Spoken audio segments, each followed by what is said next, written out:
ایک دن علامہ ابن قیم ایک درخت کے نیچے بیٹھے ہوئے تھے کہ انہوں نے ایک چیونٹی کو دیکھا جو ایک ٹڈی کے پر کے پاس آئی اور اس کو اٹھا کر لے جانے کی کوشش کی، مگر نہیں لے جا سکی۔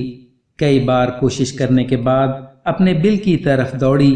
تھوڑی ہی دیر میں وہاں سے چیونٹیوں کی ایک فوج لے کر نمودار ہوئی اور ان کو لے کر اس جگہ آ گئی جہاں پر ملا تھا۔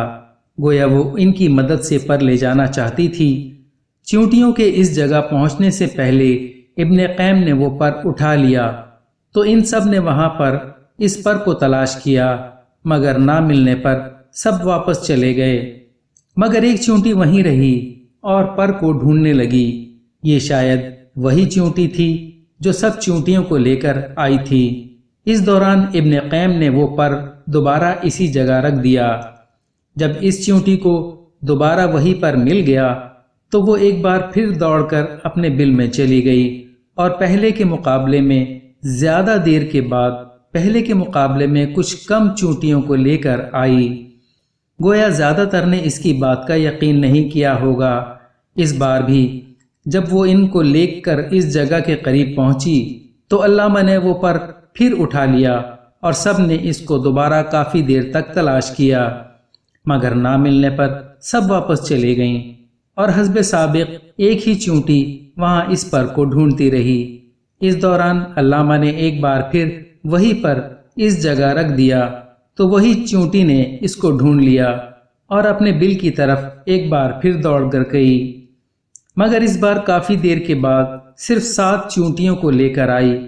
تب ابن قیم نے اس پر کو پھر اٹھا لیا اور چیونٹیوں نے کافی دیر تک پر کو تلاش کیا اور نہ ملنے پر غصے سے اس چیونٹی پر حملہ آور ہوئے، اس کو ٹکڑے ٹکڑے کر کے رکھ دیا، گویا وہ جھوٹ بولنے پر اس سے ناراض ہو گئے تھے۔ تب ابن قیم نے وہ پر ان چیونٹیوں کے درمیان رکھ دیا۔ جو ہی ان کو پر ملا سارے پھر اس مردہ چیونٹیوں کے پاس جمع ہو گئے، گویا وہ سب افسردہ اور شرمندہ تھے کہ انہوں نے اس بے گناہ کو قتل کیا۔ ابن قیم کہتا ہے کہ یہ سب دیکھ کر مجھے بہت افسوس ہوا اور میں نے جا کر یہ واقعہ ابو العباس ابن تیمیہ رحمۃ اللہ علیہ کو بتایا۔ انہوں نے کہا، اللہ تجھے معاف کرے، ایسا کیوں کیا؟ دوبارہ کبھی ایسا مت کریں۔ سبحان اللہ، جھوٹ سے نفرت فطرت کا حصہ ہے۔ کیڑے مکوڑے بھی جھوٹ سے نفرت کرتے ہیں اور قوم سے جھوٹ بولنے پر سزائے موت دیتے ہیں۔ کیا یہ کیڑے مکوڑے ہم انسانوں سے اچھے نہیں جو دن رات ایک دوسرے سے جھوٹ بولتے ہیں اور دھوکہ دیتے ہیں؟